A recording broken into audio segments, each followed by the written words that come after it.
Measurement Unit Section 5, Reading Metric Rulers.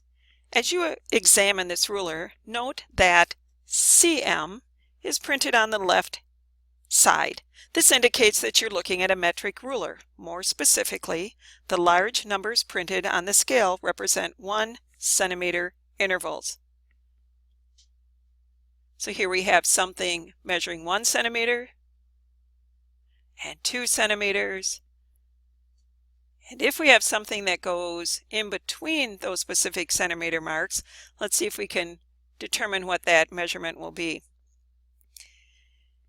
In between any two hash marks or 1 centimeter intervals, there are 10 spaces.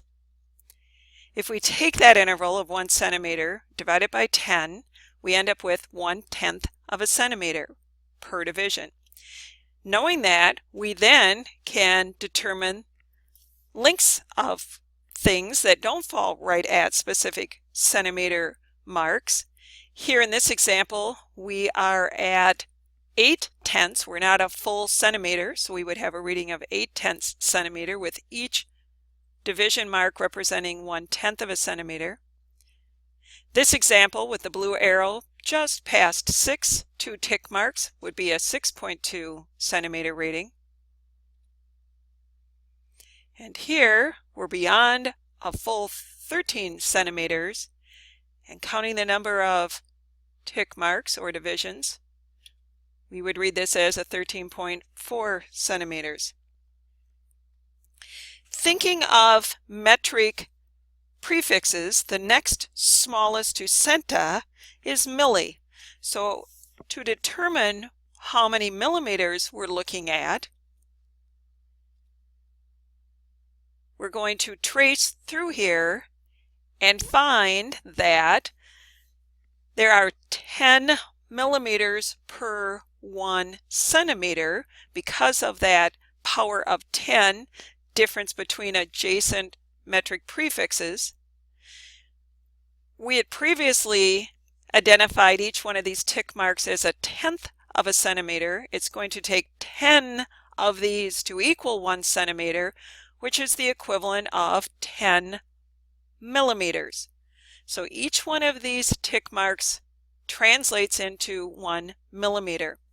We then can change our ruler into a millimeter ruler, and sometimes you will see rulers that are manufactured that have millimeters mark on here, so that instead of 1, 2, 3 as previously, they will list 10, 20, 30, and so on, where we are now representing 10 millimeters, where previously we had the equivalent of 1 centimeter.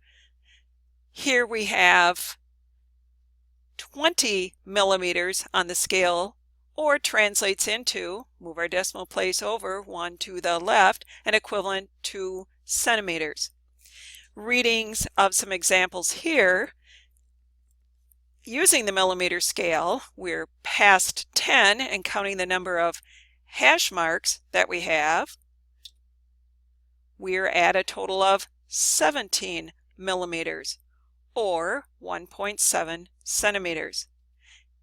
In another example, if we're to identify the reading of this arrow, we are past the 80 millimeter mark. Determining the number of divisions past that then will give us the total number of millimeters. We would read this as 83 millimeters, or moving our decimal place 1 to the left, for centa, we would have 8.3 centimeters.